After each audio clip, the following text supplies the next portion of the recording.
Continuamos y a esta hora está con nosotros en el estudio Alberto Cárdenas, él es director de SAFE y nos acompaña en la tarde de hoy para hablar específicamente de esto que ha sido la noticia hasta el momento. Estados Unidos llega al tipo de interés más alto desde el año 2001, 5,50% y sin descartar próximos ajustes. Correcto. Bueno, como bien lo dijiste, la Reserva Federal decidió subir tasas de interés nuevamente. Es uno de los ciclos más abruptos y salvajes de incremento de tasas en la historia moderna de los mercados. Recordemos que hubo demasiado tiempo, un tiempo muy extendido de tasas en cero,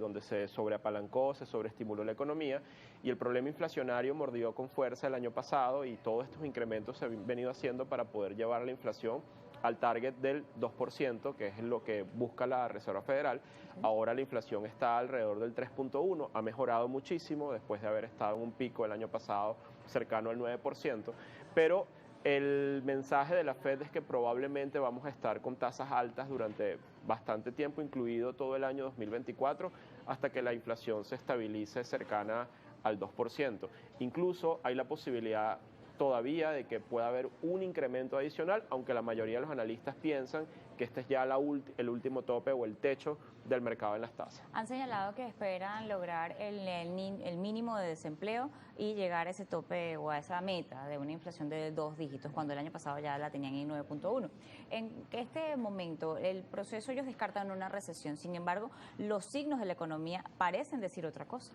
Sí, hay señales mixtas.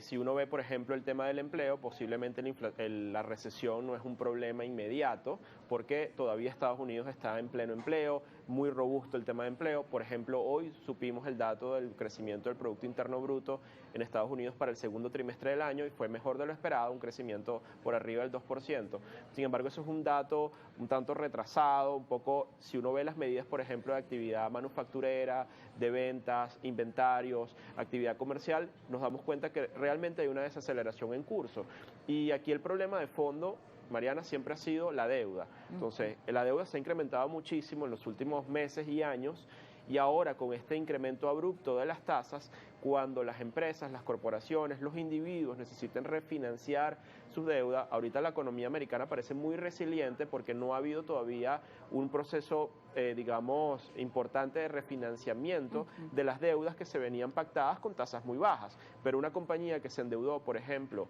a una tasa del 1%, ahora tiene que, cuando refinancie el tema de su deuda, pagar 700% más arriba la tasa porque va a estar en 6-7% en términos del riesgo de la compañía, va a tener un impacto muy duro. Entonces, esa es un poco la foto para lo que es el último trimestre del año y inicios del 2024, el impacto que va a tener el peso de la deuda corporativa e incluso personal en el consumo, en la actividad económica, porque las tasas altas van a tener un efecto sin duda alguna en la economía real. Efectivamente, cuando ellos hablan de todo este proceso de controlar la inflación, ¿qué tan bueno es controlar la inflación a punta de aniquilar a las personas a través del crédito y impulsar todo o desimpulsar o todo lo que tiene que ver con desestimular el tema del crédito? O sea, realmente digamos que la Fed, ese es su mecanismo, o los bancos centrales, ese es el mecanismo tradicional que tienen para poder controlar algo que en nuestra opinión ellos han venido estando detrás de la curva. El problema de fondo no es el incremento actual, en mi opinión, sino fue el exceso de estímulo y de tener una economía a punta de unas tasas en el piso, que fue una medida coyuntural por la crisis financiera del 2008, pero que se extendió durante más de 10 años y ahora eso generó unos incentivos para que las empresas, los individuos, se endeudaran muchísimo y realmente una economía debería funcionar con unas tasas normales como las que tenemos ahora cercanas al 5, pero hay toda una generación que no está acostumbrada a esta idea y por supuesto el mercado lo va a tener que digerir. En medio de esta situación que está enfrentando el mercado, ¿cuáles serían esas formas o las vías para tratar de protegerse del riesgo que está inminente dentro del mercado y de lo que viene en un futuro con esa alza en tasas, el aumento del valor del crédito y esas posibilidades que existen de que efectivamente no se controle del todo esa inflación? Vamos a hacer la pausa, ya volvemos.